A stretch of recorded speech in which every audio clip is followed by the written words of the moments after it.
While single-page websites are becoming increasingly popular, it is more common that a website has multiple pages and therefore will need some navigation at the top. Now, you may be creating your navigation manually, or you may be using the menu widget that's built into Adobe Muse, but either way, it's tough to make a complex navigation that is site-wide that is actually nice to look at or nice to navigate. So I'm going to show in this tutorial how to create an elaborate but graphically pleasing navigation bar like this one, where the sub-navigation pops out and we can fit a whole lot of stuff into a single navigation bar. I have a second example here where it drops down skinny instead of sharing one big box. I've also got sort of a contest wrapped into this one. I'll explain more toward the end. But essentially, I would like you guys to try to create your own after following this tutorial, and I want to see who can design the most beautiful navigation bar. And I want to reward that person with the icon mega pack that you've probably seen on museresources.com. The winner will get the most valuable vector version of that icon mega pack, so they don't have to pay 20 bucks for it. So let's get started. I'm going to show you my blank document here. I've created nothing so far, and I'm going to make it from scratch, semi-scratch, by going to the widgets library. Not the library, but the widgets library. You'll find that there's a panel called library, and there's a panel called widgets library. The widgets library has the widgets that are built into Adobe Muse, not the ones that you've created or downloaded from museresources.com as an example. So I'm going to want to look for compositions. I'm going to open that folder up. And I'm looking for featured news, not because it's the only way to do this, but featured news is the best starting point. And we're not really doing news, but a composition is a composition, and this one, again, is a good starting point for what we're trying to accomplish. So here, just to talk about the parts of this, the whole thing will move as one, but if you click again inside of it, you'll find there are two parts. There are triggers over here, which are sort of the main navigation buttons, and then there are targets associated with each trigger, which show us the information that goes along with the selected trigger. So what we want to do is turn these triggers into our main navigation, and we want the target area to be filled with the sub-navigation. So I'm going to start by actually deleting a couple of these triggers, which will automatically delete the targets that go along with them. And I'm also going to click into this target on the right, and I'm going to click again to select the text box that has a picture in it, and I'm going to delete that as well. So I've kind of stripped it down. I've just got a button here, which is called the trigger, and I've got a big box here, which is called the target.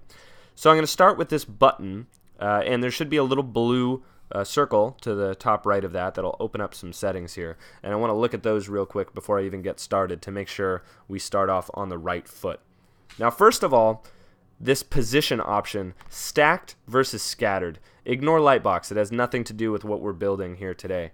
Stacked will allow you to create our first example where all of the navigation shared the same size box. They're all sort of stacked on top of one another. They all shared one big wide box. And scattered was the second example that I showed you, where each menu was in its own position, in its own narrow, tall, skinny kind of box. If you don't remember that, just rewind real quick, and you'll be able to see that there are two different styles demoed at the beginning. Again, stacked, that's the wide box where every navigation shares a space for its sub-navigation, and then there's scattered, where each one can be a little strip that drops down in different positions. So I'm going to do stacked. Stacked's a little easier because I don't have to size each box separately. And show target needs to be on rollover. You don't want people to have to click on most navigations because they'll expect to be taken where they click. They won't expect more navigation to pop out when they click. If more navigation is going to pop out, it is commonplace for that to pop out when the mouse rolls over the main navigation, and it pops out automatically. So on rollover is preferred over on click. And then hide target, this is very important too. Hide target needs to happen on rollout of trigger and target. That means when your mouse completely leaves the navigation, it will hide the sub-navigation. If you just say on rollout, that means when you roll away from the main navigation bar at the top, it will hide the sub-navigation. So the moment your cursor leaves the top buttons and goes to reach for a bottom button, the bottom buttons are going to disappear, which is a guaranteed way to piss people off. So don't do that. You want to do rollout of trigger and target both. And then transition fading, you got a few choices here, but to be honest, you don't. because fading is the only one that allows you to hide the target on rollout of trigger and target. So you have to leave it on fading in order for this all to work. So stacked on rollover or rollout rather of trigger and target both. And then transition must be set on fading. And transition speed, this is a personal preference thing, but I personally prefer it to be a little quicker, like 0.3. If you mouse over something and it slowly fades in, it just seems like the website has slow performance, which you don't want anyone thinking that about your website. So a little bit more brisk of a pace is better. It gives a better perception of performance on your web page. We don't want autoplay. We don't want anything happening automatically. We want people to roll over what they want and click on what they want. Nothing automatic.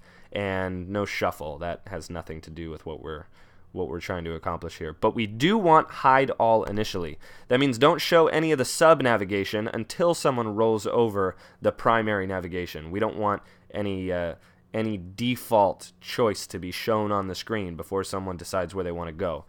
We want to keep the power in their hands. So hide all initially. Everything will work the way you expect it to. It just won't show up until you mouse over. And then enable swipe. We don't want enable swipe. We don't really want people to be able to accidentally bump through navigation with their fingers on a mobile device. And then triggers on top, we can leave that turned on. But one thing I'm going to do right now that's just a temporary thing is down toward the bottom of these settings where it says show lightbox parts while editing. I'm going to turn that off. And what that really means is hide all of the targets so we can just work on the triggers. And you'll see here that I've got the button, but I don't have the box that's associated with the button. So now I can just focus on designing these buttons just for the time being. So I'm going to take this trigger here and I'm going to scoot it up. I'm just going to put mine up here and just kind of nestle it in the corner for a moment. And I'm also going to click into it again to grab the text box because this is two separate parts. We have a text box here and we have sort of a containing box behind it. So I'm going to make this containing box smaller. Yours is going to be different than mine, but I'm just going to make mine 152 pixels wide, and I'm going to center up the text box inside it. I'm also going to make the text box a little bit wider, and I'm holding the Option key so that way it expands from the center outward because I had already centered it. Nice little trick there. And then before I change the style of this, one thing that's really important and really annoying about Adobe Muse is when you select a trigger. Anytime you select a trigger, if I click away, click back, no matter how many times I move around and come back to a trigger, it switches to the active state to be edited, which means I'm editing what this button looks like if this button is already selected by the person looking at my website, meaning their mouse is already on top of it or they've already selected it. I don't want an active state in the first place because I'm designing these buttons to look the same whether your mouse is on them or whether it's not. And everyone will feel different about this. This is just a design decision, but I like to start by creating the normal states, and then later if I want a different active state for a button, I'll go back and add that different active state. So I'm going to delete the active state now, and I'm also going to delete the rollover state now. That may not seem like too annoying of a thing, but if I select the normal state to start editing it, and I click away from it and come back, it's back to the active state. So just know that if you're trying to edit the normal state for a button, that you're going to have to look up here and switch it to normal probably 100 times. Probably you'll most likely be sick to death of it by the time you're working on any long, large-scale project. So just be aware of that. I'm going to make this mistake. I'm going to forget to switch to the normal state as I'm navigating around. So I won't beat myself up too much considering that you guys, I'm sure, will make the same mistake. But no more finger pointing. Let's go ahead and style this text. I'm going to open up my text panel over here. Let me close Widgets Library. Open up text, and I'm just going to go with Source Sans Pro Light, nice light font, and I'm going to center that up. And again, I'm looking up here to make sure I'm in the normal state so I don't have to do this all over again for the normal state. It says Lorem Ipsum. I'm going to change that to Home. I'm doing all caps here. You don't have to. Totally up to you. Creative decisions. You'll notice that by editing that text and confirming that I'm done, it switched back to the active state. So I'm going to trash that and go back to the normal state. So now that I'm back in the normal state, I can grab the background of the trigger, and I'm going to go to Fill, and I've got some color swatches here. If you guys want some beautiful color swatches, go to museresources.com and download the Vintage Super Pack if you're into vintage colors like I am. and you'll be able to drop them right into your swatches by pulling them from your library. If you haven't watched the tutorial, I'll put a link in the annotations right now, linking you guys to the color tutorial that I did. It's absolutely vital information to be able to color and recolor things on the fly. I'm also going to get rid of the stroke around this box. I don't want a border around this box, so I'm just going to set that to transparent and 0, so that stroke is now gone. So now I've got a button. I've really got this button set up. I've got my text centered up in a white box, or rather white text in a brownish box, and I'm ready to create my second one, my third one, my fourth one, etc. So you'll find a little plus sign next to this trigger. You can click on that to make another one, and I'm going to select that trigger and scoot it over because I want to keep this gapless. I don't want a gap between each one. And I'm going to hit the button again and again and again. And now I've got 5 of them. So I'm going to go back to the second one, and look again, it switched to the active state. So I'm going to go back to normal, and I'm going to change the color of that one. And I don't even remember what order I did these things in. Not that it matters too much, but I'm going to throw the colors in there for each one. Switch to active again. See, each time I go from one trigger to the next, it switches back to active. Can be a little bit frustrating. Go up here, switch to normal again, change my color again, and the very last one, switch to normal again, switch the color again.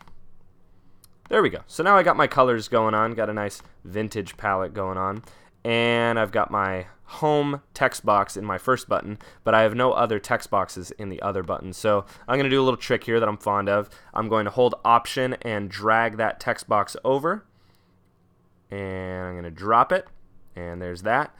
Going to drag it and drop it, holding Option again, drag and drop, holding Option again. That's Alt on the PC, by the way. If you guys are looking at your keyboard looking for Option and not finding it, you're probably not on a Mac. So go ahead and hold the Alt key instead when you're dragging. And then Home, I'm going to put Services. The next one, I'm going to put Hardware. Yours will obviously be different from mine. You'll also probably be creating this on a master page and not on a regular page, because you're most likely going to want this repeated throughout your entire website.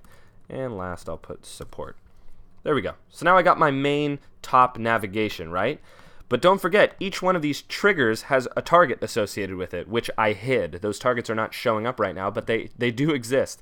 So I'm going to go back to the little blue circle with the triangle in it, and I'm going to go back to my options and turn back on the Show Lightbox Parts While Editing. That gives me my target area, and I can now scale and position that however I want. So I'm just going to stretch this out to be the width of the top navigation, make it a little bit bigger. And what I'm looking at right now is the target for the last trigger that I clicked on, which was Home. Now, if I'm not sure which one I'm on, I'll want to go and click on the trigger again to make sure that I know which one I'm on, because it's otherwise kind of hard to remember where you are. It's easy to remember where you are if you've color-coded them, which is what I'm going to do right now. So I'm going to start with Home. I have Home selected. Going to go down to the target area. And with the targets, you don't have to worry about the normal versus active. It's just going to keep you on the normal state. So I'll pick my color for this, and I'll go to Services and select the target. Choose my color for that. I forgot which one. That one? Yeah, that's the right one. Go to the third one, choose its target, change the background color, and then the fourth and fifth.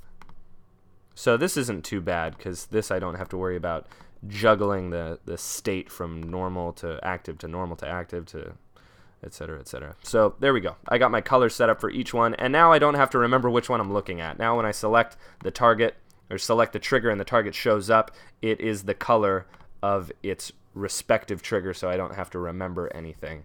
Because if I have to remember things, it's not going to turn out good. I forget absolutely everything in about 5 seconds. So now that I have these areas set up to design in, I can start doing the fun stuff. The nav buttons are done, and I can start putting in my sub navigation. So what I've done, and if you guys have not done this already, I have installed the Icon Mega Pack from museresources.com. If you don't have this, I'm not sure how you're living without it, because I personally am completely dependent on these icons. It's 325 icons that you can download that go into Adobe Muse for only $5. So I'm going to go in here and I'm going to look for something that fits in with support. I'm going to go to Tools here. And again, if you don't have this on your sidebar, go to museresources.com and go get it. The Icon Mega Pack. Alright, this triple gear thing looks good for support, so I'm going to drag that in there, and you'll notice that it turned this kind of cream color. That's because all these icons are built on a graphic style that automatically gets put in there when you drop an icon in for the first time, and I set that graphic style to be this color. If I want these to be a different color, I can just go to my graphic styles, and you'll notice you'll have a recolorable icon style just by dragging one in there. It's totally automatic, and I can change the color of it in the effects on the glow tab here. We got color, and I'll switch it to just straight white. There we go. And I'll redefine this style with the little button down here that has 2 boxes and a swooshy arrow. I'm going to click that to redefine the style, and what I've effectively done is I've made it so that any icon that I drop on here now will match this icon. It will be the same color. And this is just a tidbit from the recolor tutorial. Again, I'll put an annotation at the bottom linking you guys to that. Super vital tutorial to be able to color and recolor things quickly and on the fly. So now all the icons I drag in are going to be the color that I want. It's going to match the rest of my design, and I can go back and continue designing. Another thing that I have in here that's a free download from museresources.com, I have the flat outline button set. I'm going to drag one of those in there, and I'm going to type in knowledge, if I can spell it, knowledge base.